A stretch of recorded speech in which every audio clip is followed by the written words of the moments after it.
स्वागत है आप सभी साथियों का। 19 जुलाई का दिन स्वतंत्रता के बाद भारत के आर्थिक इतिहास का वह ऐतिहासिक दिन जब सरकार ने लोक कल्याण के उद्देश्यों को बढ़ाने के लिए सूक्ष्म व लघु उद्योगों के साथ कुटीर उद्योगों को प्रोत्साहन देने के लिए व किसानों को भी बेहतर ऋण सुविधा प्रदान करने के लिए ग्रामीण क्षेत्रों में बैंकिंग सुविधाओं का विकास करने के लिए जब बैंकों का राष्ट्रीयकरण किया तो वह दिन भारत के आर्थिक इतिहास का सबसे महत्वपूर्ण दिन था। तो आइए क्यों किया गया बैंकों का राष्ट्रीयकरण जानते हैं। क्या उसके कारण थे, क्या उसके उद्देश्य थे, आदि विषयों पे तो जानते हैं क्या होता है राष्ट्रीयकरण। राष्ट्रीयकरण में निजी बैंकों को या किसी भी निजी क्षेत्र में सरकार के द्वारा खरीद लिया जाता है, अर्थात उस क्षेत्र की या किसी बैंक की कितनी पूंजी है, कितनी उसकी पूरी कीमत है, उसका 50% से अधिक भाग सरकार का हो जाता है, सरकार की हिस्सेदारी हो जाती है, तो यह राष्ट्रीयकरण कहलाता है और बैंकों के संदर्भ में या बैंकों का राष्ट्रीयकरण हो जाता है। 19 जुलाई 1969 को एक अध्यादेश जारी करके भारत सरकार ने देश के 14 बड़े निजी बैंकों का राष्ट्रीयकरण कर दिया। जिस अध्यादेश ऑर्डिनेंस के जरिए ऐसा किया गया वह बैंकिंग कंपनीज ऑर्डिनेंस था। बाद में इसी नाम से सरकार ने संसद में एक विधेयक पारित किया और बाद में वो कानून बना। तो आइए जानते हैं बैंकिंग का इतिहास कैसा रहा है भारत में। बैंकिंग का इतिहास सभ्यताओं के विकास के साथ ही माना जा सकता है। भारत एवं विश्व में श्रेणी एवं निगमों के माध्यम से बैंकिंग व्यवस्था का संचालन किया जाता था, जिसके उदाहरण हमें 6ठी शताब्दी ईसा पूर्व में, मौर्य काल में, कुषाणों के समय, गुप्त काल में लगातार श्रेणी व्यवस्था का विकास दिखाई देता है। इस समय कई ऐसे वर्ग व समुदाय थे जिनके माध्यम से व्यापार व अन्य जरूरतों के लिए लोग धन प्राप्त करते थे और साथ ही साथ ये संस्थान लोगों का धन जमा करने का भी कार्य करते थे और जिन पर उन्हें ब्याज भी मिलता था। भारत में यूरोपियों विशेषकर अंग्रेजों के आगमन के पश्चात बैंकिंग क्षेत्र में कुछ तेजी देखने को मिली। हालांकि ये संस्थान पूर्ण रूप से ब्रिटिश सरकार के हितों व कंपनियों के लिए कार्य कर रहे थे और उसके बाद में यही स्थिति स्वतंत्रता के बाद भी रही। भारतीय बैंकिंग संस्थानों में लगातार जारी रही। इस समय बैंकों की मानसिकता व कार्य पद्धति में कोई बदलाव नहीं हुआ। भारत के राष्ट्रीयकरण से पूर्व भारत की कुल संपत्ति का 70 से 80% हिस्सा लगभग इन निजी बैंकों का होता था। इन बैंकिंग संस्थानों का भारत की सामाजिक आर्थिक स्थिति सुधारने में कोई योगदान नहीं था। इसके साथ साथ कुछ अन्य समस्याएं भी थी जिससे बैंकों का राष्ट्रीयकरण किया गया। अब क्या कारक रहे, क्या कारण रहे राष्ट्रीयकरण के लिए जानते हैं कुछ। भारत का बैंकिंग क्षेत्र स्वतंत्रता के पश्चात प्रमुख रूप से निजी क्षेत्रों के हाथों में था। एक और जहां भारत के सामाजिक आर्थिक विकास में सहयोग की इन बैंकों की कोई रुचि नहीं थी, तो दूसरी ओर इनका प्रशासन व विनियमन इतना खराब था कि वर्ष 1947 से 1955 के 8 वर्षों के बीच में लगभग छोटे बड़े 300 से अधिक बैंक बंद हो चुके थे या भाग चुके थे। साथ ही साथ इन बैंकों में जमा लोगों की जमा पूंजी भी डूब चुकी थी। ये बैंक भारत की ग्रामीण क्षेत्र की पहुंच से दूर थे। इन बैंकों के माध्यम से निजी क्षेत्र के कुछ उद्योग कालाबाजारी व जमाखोरी में भी लिप्त थे। आर्थिक तौर पर सरकार को लग रहा था कि कमर्शियल बैंक सामाजिक उत्थान की प्रक्रिया में सहायक नहीं हो रहे थे, क्योंकि इस समय देश की 14 बड़ी बैंकों के पास लगभग 70% अधिक पूंजी थी और इनमें जमा पैसा उन्हीं सेक्टरों में निवेश किया जाता था जहां लाभ से ज्यादा अवसर होते थे। वहीं सरकार की मंशा कृषि, लघु उद्योग और निर्यात में निवेश करने की थी, जो बैंकिंग क्षेत्र नहीं कर रहे थे। इसके साथ बैंकिंग क्षेत्र का लोकतंत्रीकरण न होना भी एक कारण था। भारत में बैंकों का राष्ट्रीयकरण जब किया गया उससे पहले वे अपने धन का लगभग 67% हिस्सा उद्योगों को देते थे। वे कृषि क्षेत्र में वित्त उपलब्ध कराने के लिए अत्यंत उदासीन थे। इसके अलावा इन बैंकों की जो शाखाएं थी वो किसानों को पैसा उधार नहीं देती थी और इनकी कुल शाखाओं का 1% हिस्सा भी ग्रामीण क्षेत्रों में नहीं था, क्योंकि इन बैंकों के अधिकतर शेयर कुछ गिने चुने पूंजीपतियों के हाथों में ही थे, जो किसी भी तरह स्वयं अपना लाभ कमाना चाहते थे, जिनका उद्देश्य किसी लघु उद्योगों को, सूक्ष्म उद्योगों को, किसानों को या ग्रामीण क्षेत्रों में बैंकिंग सुविधाओं का विकास करना बिल्कुल नहीं था। आप देखते हैं कि जो इन सरकार के उद्देश्य क्या थे राष्ट्रीयकरण के लिए। देखते हैं पहला उद्देश्य, बैंकिंग सुविधाओं तथा सेवाओं का विस्तार करना। बैंकिंग सुविधाओं के विकास करने के लिए लोगों को सभी वर्गों तक, सभी क्षेत्रों तक बैंकों को पहुंचाने के लिए बैंकिंग का राष्ट्रीयकरण किया गया। जो दूसरा उद्देश्य था वो यह था कि देश में आर्थिक संकट उत्पन्न होने के कारण आर्थिक विकास की गति बिल्कुल अवरुद्ध हो गई थी, अतः देश के आर्थिक विकास को तेज करने के लिए, उसमें वृद्धि करने के लिए बैंकों का राष्ट्रीयकरण किया जाना बहुत ही आवश्यक हो गया था। राष्ट्रीयकरण का जो तीसरा उद्देश्य था वो यह था कि देश में बेरोजगारी की समस्या लगातार व्याप्त थी और बैंकों के राष्ट्रीयकरण के माध्यम से सरकार इसका समाधान खोजना चाहती थी, क्योंकि शिक्षित बेरोजगारों को आर्थिक सहायता के माध्यम से उनके अपने निजी उद्योग या स्वरोजगार के अनेक साधनों में वृद्धि करके बेरोजगारी पर काबू पाने का सरकार का उद्देश्य था, जिस कारण बैंकों का राष्ट्रीयकरण किया गया। बैंकों के राष्ट्रीयकरण का एक उद्देश्य देश में कमजोर वर्गों जैसे छोटे व मझोले किसान, भूमिहीन मजदूर, शिक्षित बेरोजगार, छोटे कारीगर आदि को आर्थिक विकास करने के लिए, इनको मजबूत करने के लिए बैंकिंग का राष्ट्रीयकरण करने का सरकार का उद्देश्य। इस समय कुटीर उद्योगों व लघु उद्योगों की हालत बहुत ही खराब थी। ये व्यवसाय अधिकतर कृषि पर ही निर्भर करते थे और वर्तमान में भी हैं, और कृषि व कृषि का क्षेत्र उपेक्षित तथा विकसित होने के कारण इन उद्योगों का प्रगति नहीं हो पाई। इस कारण कृषि व लघु उद्योगों जैसे अपेक्षित क्षेत्रों पर उचित ध्यान देने के लिए, आर्थिक सुधार करने के लिए बैंकों का राष्ट्रीयकरण किया जाना आवश्यक व अनिवार्य हो गया था।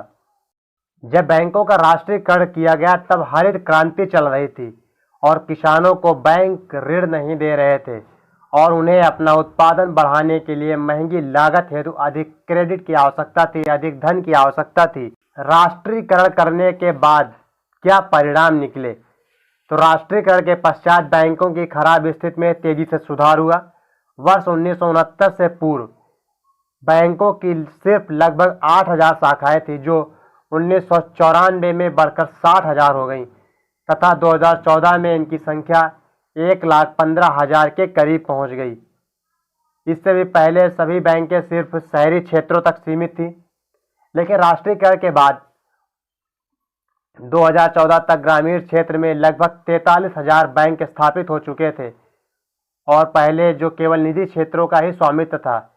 राष्ट्रीयकरण के बाद ही सरकार ने नरीमन कमेटी का गठन किया, जिसके अनुसार हर जिले में एक बैंक को लीड बैंक बनाया गया, जिसका उद्देश्य अपने जिले में बैंकों का विकास करना था, रेगुलेटिंग करना था कि किस क्षेत्र में किस बैंक का विकास करना है। यह जानकारी वह जो लीड बैंक है वह आरबीआई को देगा। इस प्रकार की योजनाएं सरकार के द्वारा लाई गई व बैंकिंग सुविधाओं का लगातार विकास हुआ।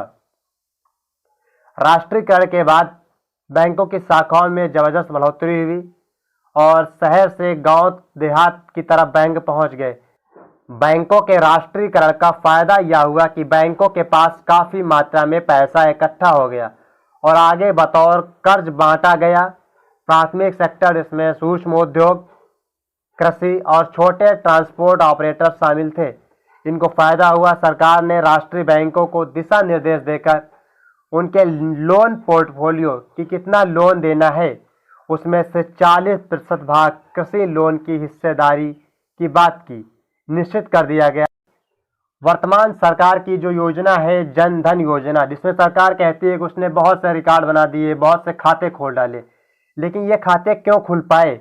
ये खाते तभी खुल पाए क्योंकि जब बैंकों के राष्ट्रीयकरण के बाद इन बैंकों का ग्रामीण क्षेत्रों में, देश के सभी भागों में पहुंच हुई, लोगों ने खाते खोले, बैंकिंग की सुविधाएं थी। अगर ये राष्ट्रीयकरण ना हुआ होता तो इस प्रकार की योजनाएं कभी ला ही नहीं आ सकती थी और सरकार कभी भी इतनी मात्रा में बैंकिंग में लोगों को नहीं जोड़ सकती थी, क्योंकि निजी क्षेत्र कभी इस प्रकार की सुविधाएं प्रदान करने के हक में कभी उसके विचार में नहीं था और ना ही होता। तो ये भी जान लेते हैं कि सरकार ने किन बैंकों का राष्ट्रीयकरण किया था पहले चक्र में। वर्ष 1969 में सरकार ने 14 बैंकों जिनकी पूंजी 50 करोड़ रुपए से अधिक थी, इन बैंकों का राष्ट्रीयकरण सरकार ने किया। इसके बाद में दूसरे चरण में 1980 में भी 6 बैंकों का राष्ट्रीयकरण किया गया। तो जानते हैं पहले चरण की बैंकें।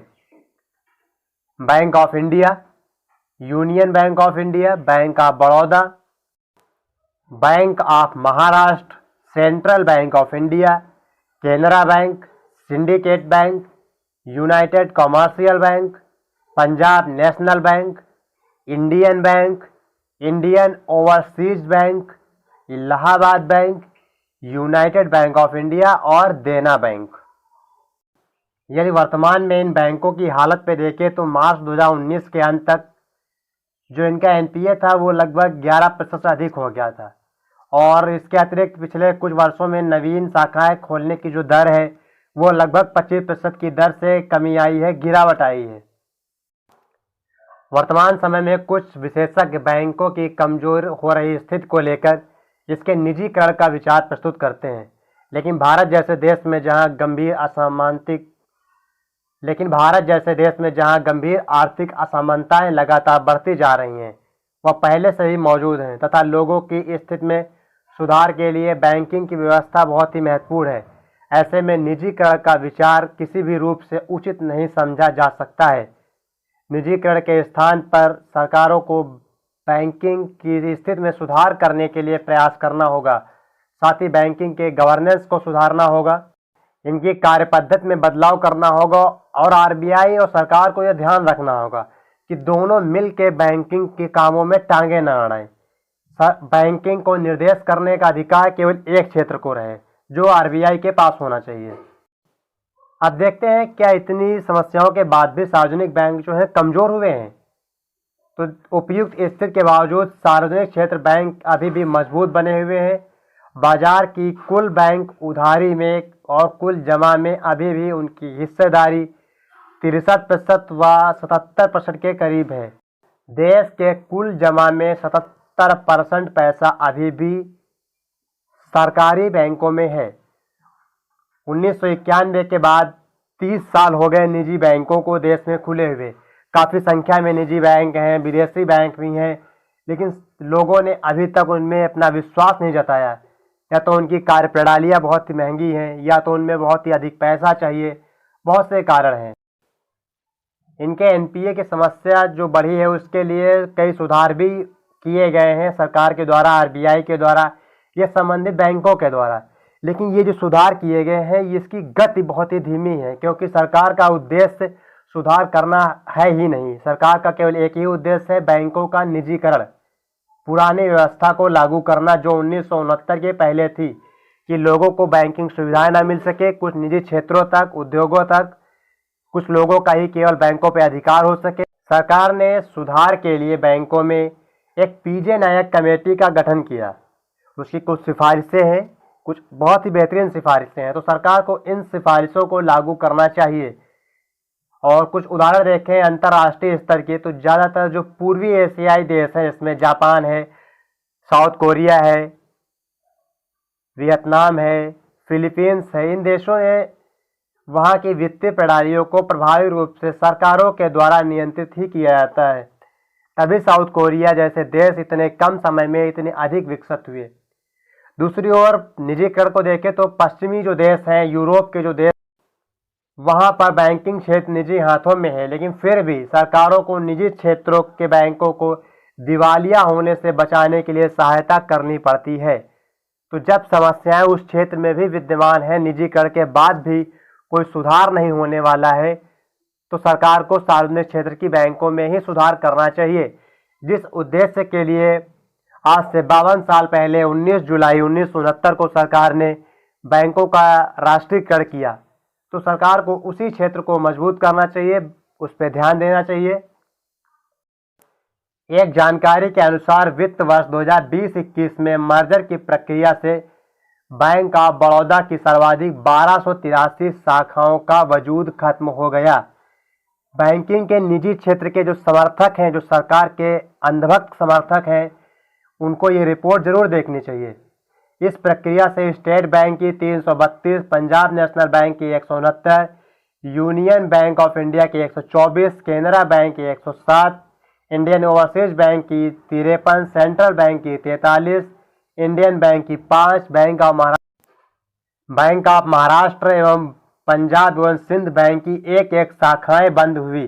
कुल मिलाकर देखें तो इस प्रकार देखें तो वित्तीय वर्ष 2020-21 से लेकर एक साल में 2100 से अधिक बैंकिंग शाखाएं बंद हो गईं। एक तरफ तो सरकार चिल्ला चिल्ला के कहती है कि उसे वित्तीय समावेशन बढ़ाना है, लोगों तक बैंकिंग की सुविधाएं बढ़ानी है ताकि उनको लाभ मिल सके, डीबीटी का लाभ मिल सके, लेकिन दूसरी तरफ सरकार ने एक वित्तीय वर्ष में 2000 से अधिक 2100 से अधिक बैंकों को बंद कर दिया, केवल बैंकों के मर्जर के कारण और बैंकों को निजी बनाने के लिए, ताकि लोगों को सुविधाएं मिल ही न सके, क्योंकि सरकार वास्तव में लोगों को सुविधाएं देना चाहती ही नहीं है बैंकिंग की। एक तरफ बैंकों को बढ़ाने का, वित्तीय समावेशन की बात होती है, तो दूसरी तरफ सरकार बैंकों को बंद करती जा रही है। एक अजीब ही प्रकार की नौटंकी सरकार के द्वारा लगातार चल रही है। तो वीडियो को लाइक, कमेंट, शेयर करने के साथ चैनल को सब्सक्राइब करिए ताकि ऐसी जानकारियां आपको मिलती रहे। और इसी के साथ आप सभी को जय भारत।